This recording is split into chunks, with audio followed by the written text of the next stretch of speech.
Story number 1. My husband Owen and I have been trying for a baby for years with no luck.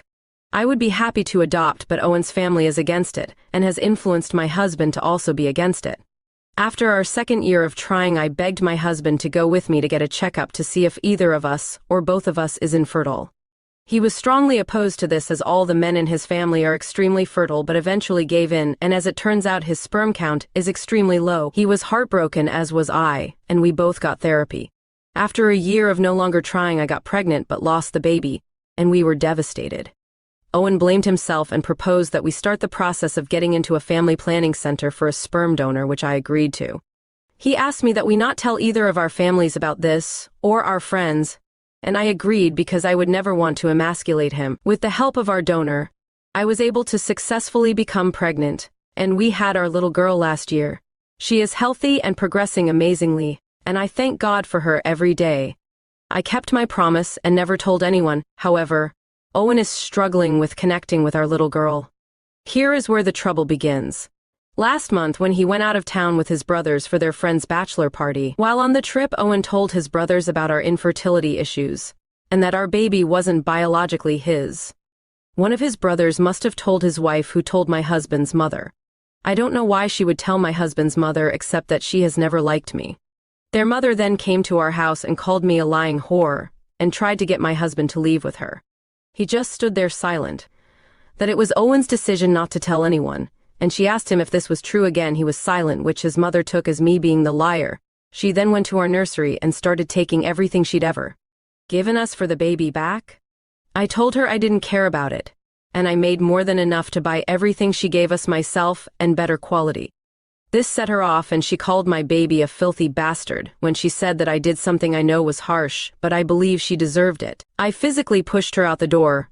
I didn't hit her, but I did put my hands on her shoulders, pushing her out the door, and threw all her shitty things out with her. After spirits had calmed down, I realized my husband had said nothing when his mother was berating me, calling me a liar. And when she called our child a filthy bastard, so I asked him why he was silent. He said he wasn't raised to be disrespectful the way I was, and that his mother hadn't said anything that wasn't true. She was just hurtful with what she'd said, and that we should let it go and wait for his mother to forgive us. But I would never let it go that his mother and anyone who agreed with her was not welcomed in our home, and that I don't need to be forgiven when I've done nothing wrong. He then said the house was his, and as the head of the family, it was his decision. I told fine, but why did he allow her to call me a liar and a whore? Those things are not true, and our child, no child really, should be called a bastard. He just repeated he would not argue with his mother. After that, I stopped speaking to him and started gathering up my daughter's things and purse, and walked out the door with her. He tried to stop me and told me I couldn't take his daughter anywhere without him, and I lost the little bit of composure I had left. I told him she wasn't his daughter. He'd proved he didn't see her as his daughter when he'd allowed his mother to call her a filthy bastard, and told him she wasn't his. He broke down into tears and begged me to come back inside, but at the time I felt nothing. He looked pathetic to me. I've taken my baby with me and gone back home to my parents, and finally told my family the truth, which feels so good. They are completely in support of my decision, and are not allowing my spineless husband anywhere near us, as he still refuses to apologize to me or set the record straight with his family. However, I told the sister-in-law that I was close to the truth, and she told the rest of his family. Half of his family is understanding while the other side is on his mother's side, but they all are mad at my husband. I need time to cool down, but I know eventually my husband and I need to figure our marriage out. One thing is for certain: I will not return to his house until he apologizes to me and promises to protect me and his daughter fiercely. I want to see this in action form, starting with him telling his mother what she did was wrong and banning her from coming to see us until she asks for my forgiveness. We were also planning on having more children, as he wants a big family, but that is off the table as I don't believe he is ready, and we both need to get back into therapy. Story number 2. My mother always told me that my father had abandoned us, and that he never loved us, and she always stressed that she had to work twice as hard to have a daughter. For some reason, those comments always made me feel like everything was my fault, and sometimes I felt like my mother would have been better off if I didn't exist. When I turned 16, my mother was seriously ill. Breast cancer. At that time, we were living in a rented house, and the owner had asked for it. At that moment, I found out that my mother had not paid the bills or the rent. Mom couldn't work, so I had to leave school and start working. The first year was hard. I ate very little. It was more coffee than anything, the chemo, the work. Everything was very exhausting. Even so, I never regretted taking care of my mother. I felt like it was the least I could do after she sacrificed everything for me. After a while, my mother overcame cancer and I decided to resume my mandatory studies. At first, my mother did not agree. She told me things like, "It is humiliating that you finish your studies when I was never able to do so because I had to take care of you." At first I thought his words made sense, but my boyfriend encouraged me to finish them. Now this last year my boyfriend has encouraged me to go to university. He even told me that I could take out a loan to pay for university and put him as executor. He has a very good salary. When I raised the idea with my family, everyone was happy except my mother, who made me feel bad again. I told him that this was my decision and I wanted to study because I wanted to get better opportunities. This time my mother accused my boyfriend of putting absurd ideas in my head. That I was only going to get into debt in vain because I was no good for my studies, and I most likely left them halfway like I have done with everything in my life. I reminded her to never leave something abandoned of my own free will. But she reminded me that I left school because I was stupid.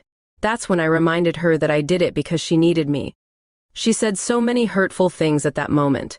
She told me that she never needed me, that I only extorted her, that she preferred to die before I took care of her.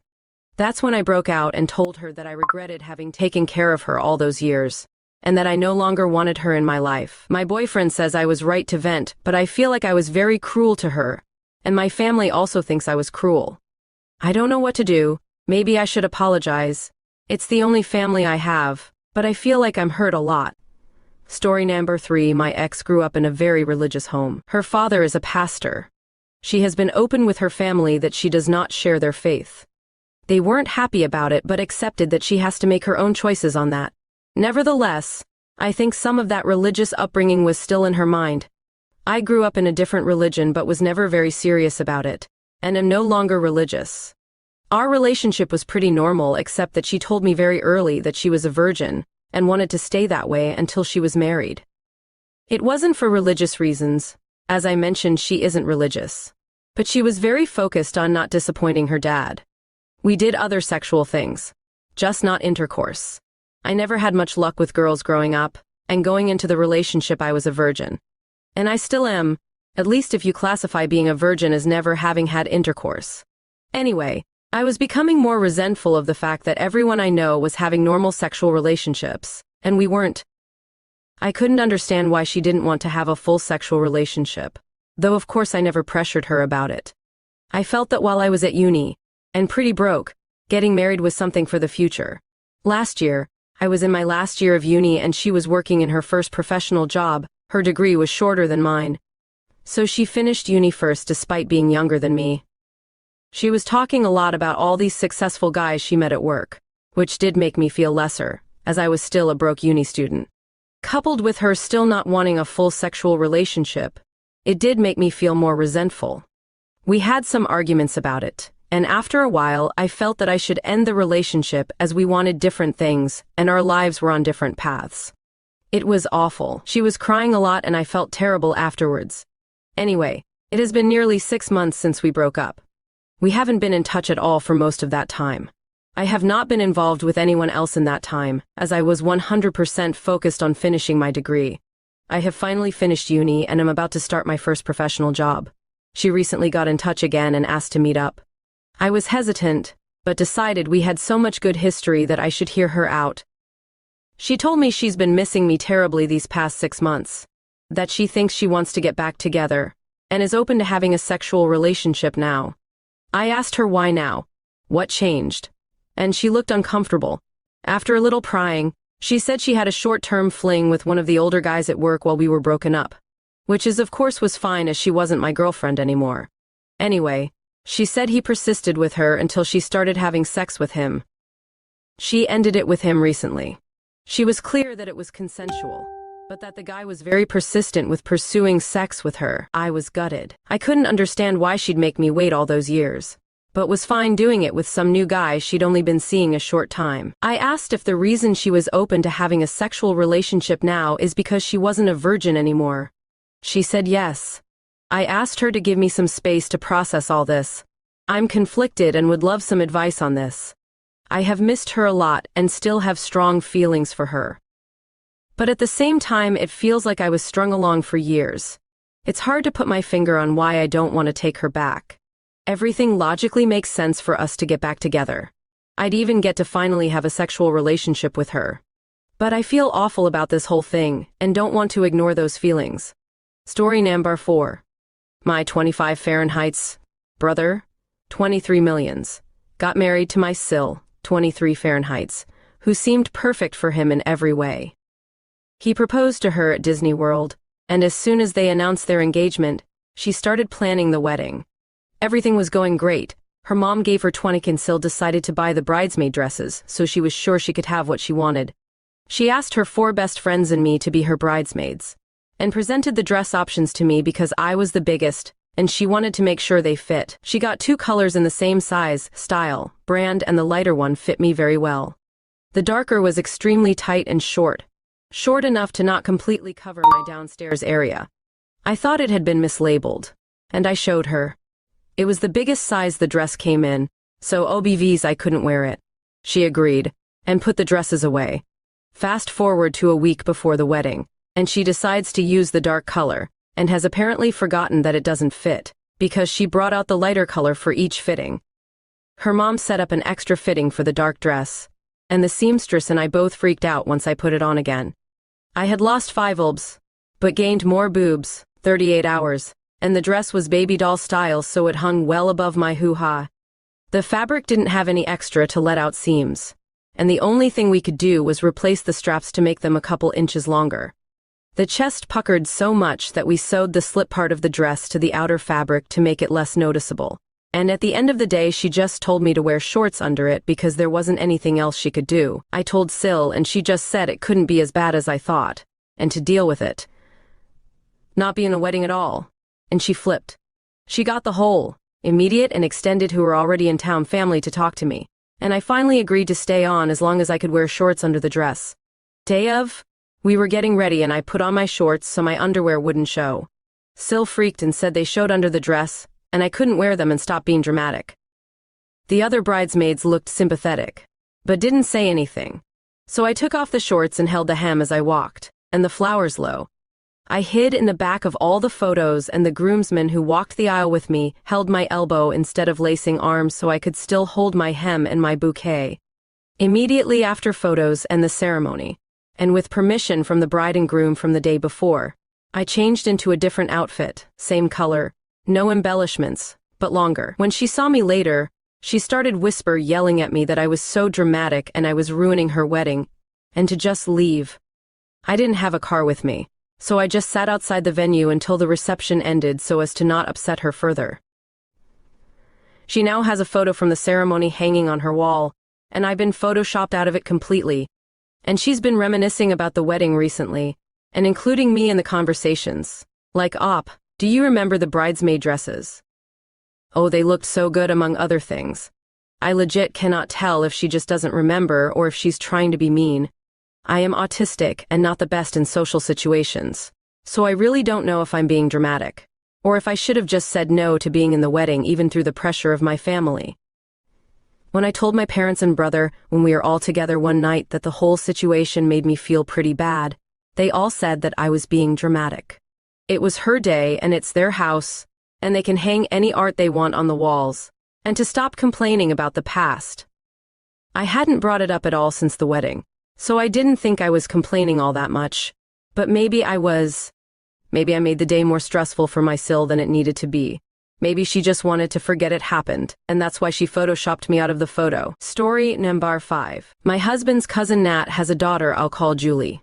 6 Fahrenheit's. I wouldn't classify her as spoiled, but she does have a tendency of disobeying other people. There have been numerous occasions in which I asked Julie to do something. Please sit down. Please don't touch that, etc. And she either ignored me or went behind my back to do the opposite. While I understand that she's a child, Nat rarely makes any attempt to educate her daughter or correct her behavior. Last week, Nat and Julie came to visit us with some other relatives. Julie saw the Mirabelle doll and asked my daughter if she could play with her. Amy refused. Julie protested, But I spoke with the girls and managed to get them to play with other toys. Sometime later, the kids sat down to watch TV while me and the others got dinner ready. When we went back to the living room, Julie was gone. After a short search, we found her in my bathroom. She had taken not only the Mirabelle doll, but also my nail polish carrying case. Julie had used my nail polish to paint the doll's hair, face and dress. It covered most of her facial painting, matted her hair, and ruined her clothes. Amy saw what happened and was devastated. When we asked Julie what she was doing, she said she was giving the doll a makeover. Nat and Julie left in a hurry. The next day, I asked Nat what she planned to do about it. She suggested that the girls apologize to each other, Julie for painting the doll, Amy for not sharing it in the first place, and hug it out, and offered to give me a couple new bottles of nail polish. I made it clear that Amy didn't need to apologize, and while I didn't care about the nail polish, they cost $4 and Julie didn't empty the bottles she used. I did expect Nat and her husband to replace the doll. Nat refused. She said that it wouldn't be fair for her to waste money over an innocent mistake a child had made. She also doesn't think Julie should be the only one apologizing, as none of this would have happened if Amy had agreed to share in the first place. She said no both times. Finally, I called her husband and explained the situation. Profusely and agreed to buy Amy a new doll. He stopped by on Saturday and gave it to us. He also brought Julie along and made her apologize to Amy. Apparently, Nat and her husband fought over this, as she kept insisting that Julie was just a child and they owed us nothing. So now, in addition to saying it was entitled of me to expect a new doll, she is blaming me for their fight. My husband is on my side, but my mill thinks I should apologize, as this has blown out of proportion and I could have dealt with it more gracefully. She also thinks it was wrong of Amy to refuse to share. Story number 6. I'm 26 millions. My girlfriend, 22, is turning 23 in March, and I'm organizing a surprise birthday dinner for her at a large restaurant with some of mine and her friends. We've been dating since December 2020, when we were 23 and 19, so we've come a long way, and I plan on proposing to her this year. She likes most of my friends, except for one of them. One of my best friends, 26 millions, who I've known since 2009 when we were 12 years old. Despises him. She says he's rude and insufferable to be around. Her friends also don't like him. I don't know why, but whenever we're all together, those two don't get along. He is also more critical of her to me than any of my other friends. TBF. He's like that towards everyone's girlfriend. He prides himself on being a shit talker, but the rest of us have learned to ignore him. It's to the point where my girl explicitly tells me she won't go out with my friends, and I if he's there. Ew, but it's almost comparable to how much Pam and Ryan don't like each other in the later seasons, except slightly worse. So of course, I'd be stupid to invite him to her birthday party, right? I thought that was a pretty reasonable decision. I told her earlier this month I'd take her to this fancy and expensive Mediterranean restaurant she's always been wanting to go to for her birthday as a date. What she doesn't know is I made a reservation for 22 people. 6 of my friends who she likes. 13 of hers. Her sister and OC, the 2 of us. They all know. We have a group chat and we're keeping it a secret. Today at work, he messages me asking where his invite was. I'm not even sure how he found out, but obviously one of my friends must have let it slip, which doesn't make sense since we agreed he shouldn't be there. That she really doesn't like him and inviting him to her birthday would be disrespectful. Adding in that if it were mine he'd be one of the first I'd invite. He tells me how betrayed he felt that I left him out like that on such a big occasion, and a few more blocks of text venting to me. Never seen him that serious. He's usually a goofball in our text convos.